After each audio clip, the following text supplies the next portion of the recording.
Good afternoon. My name is Stan Leppard, and I'm from Menlo Park, California. I'm very pleased to be here, Warren and Charlie. I first heard about you, Warren, in the late 80s and began reading your writings. Fortunately, I didn't invest until the late 90s. You have shaped my business thinking, and as I listen to you and as I continue to read what you write, and the things you recommend to read, it continues to shape my thinking. My question is about compensation, and I've seen your writing and I heard the earlier comments today, and they still leave me as a guy who is a business owner not quite sure how to act to design compensation for managers.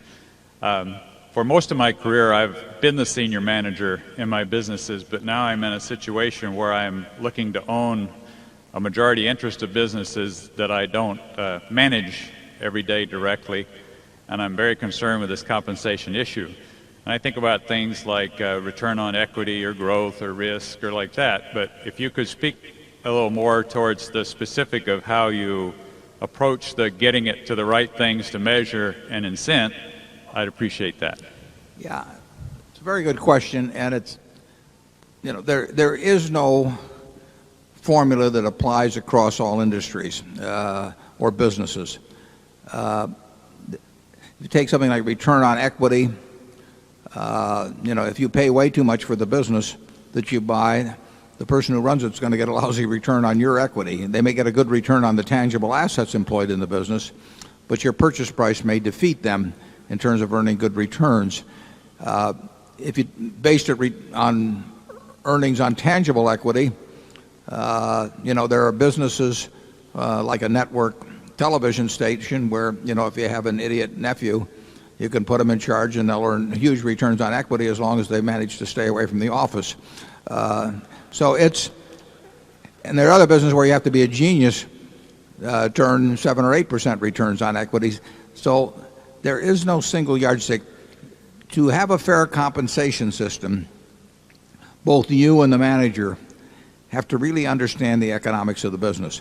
In some businesses, the amount of capital employed is all important. In some businesses, the amount of capital employed doesn't mean anything. So we have certain businesses where we have charges for capital and all of that, and where we have other businesses where that would just be an exercise to go through and it wouldn't really change any results. Anyway, we have a great preference for making them simple.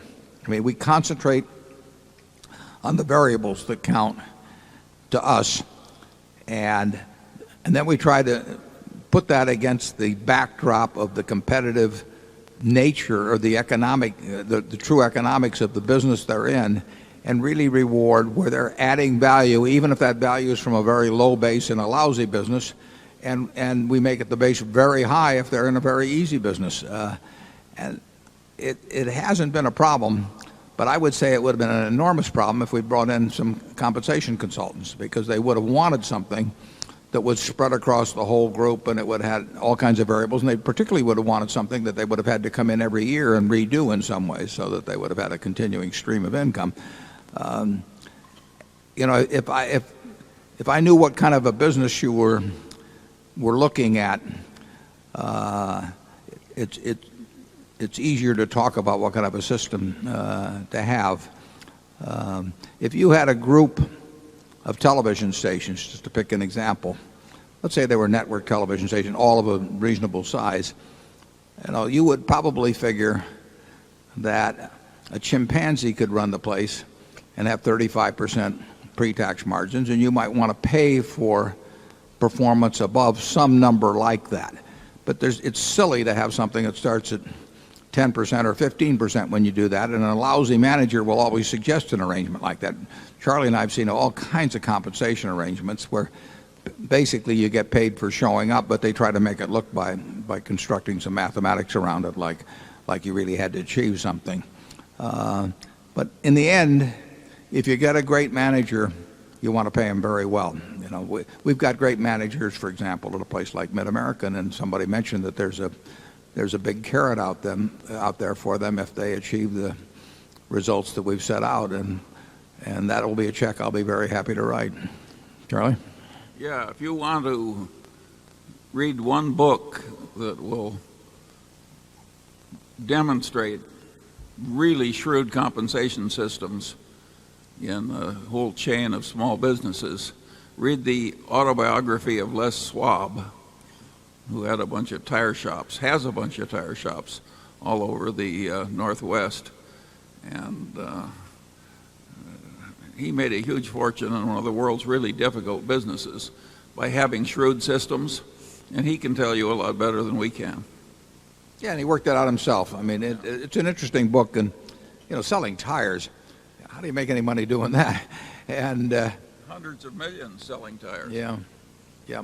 It's and people like Sam Walton. I mean, the compensation system, I will guarantee you, at Walmart or Charlie's involved in Costco, they're going to be rational, because you had very rational people running them, and they wanted to get the best. They wanted to attract good managers, and they wanted to get the best out of them, and they had no use in paying for mediocrity.